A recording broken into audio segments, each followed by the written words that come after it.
vous le savez, aujourd'hui, il y a des transformations extraordinaires qui se passent sur le plan international et que, bien évidemment, l'État social est une, j'allais dire, une condition nécessaire pour pouvoir réussir ces transformations.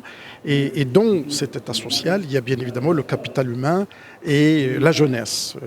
Et vous avez remarqué dans plusieurs discours et orientations de Sa Majesté Kodiolaciste, la jeunesse et le capital humain constituent vraiment un point central pour le développement de notre pays. Alors quand on dit bien évidemment le capital humain, c'est vraiment miser sur la capacitation des individus, comment on peut venir à l'université, se former. Ce n'est pas toujours le diplôme qui est le plus important, c'est plutôt cette expérience de vie qu'on passe à l'université. Il y a des éléments qu'on ne peut pas enseigner dans l'amphithéâtre, qu'on ne peut pas enseigner dans une classe, mais qui s'enseignent autour, justement, dans le campus universitaire.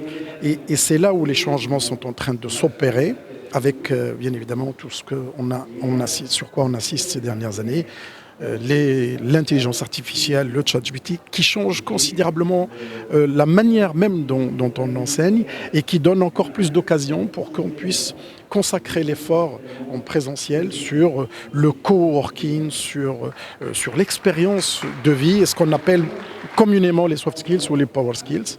Et c'est ce que nous faisons dans notre gouvernement à partir de la rentrée prochaine. Toutes les licences qui vont changer de forme avec une architecture nouvelle qui donne, j'allais dire, la place à ce que j'ai appelé les soft skills, tout ce qui est compétences culturelles, tout ce qui est développement personnel, mais aussi tout ce qui est compétences linguistiques.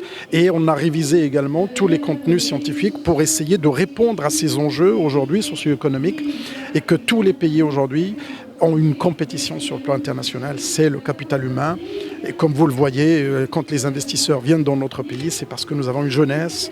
Comme dans tout notre continent africain, aujourd'hui, la caractéristique de la jeunesse est pratiquement linéaire jusqu'à 2050. Et il faut profiter de ces moments pour que notre continent puisse prendre la place qui lui revient.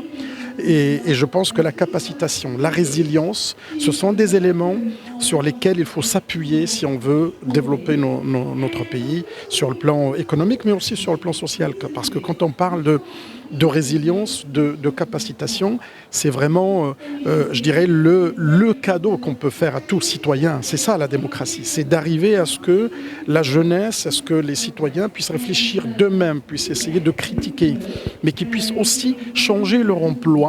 Ils sont capables de pouvoir se former aussi, s'auto-former. Et c'est ça les enjeux de demain.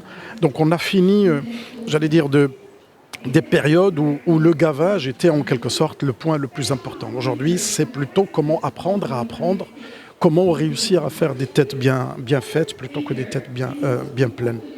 Merci beaucoup.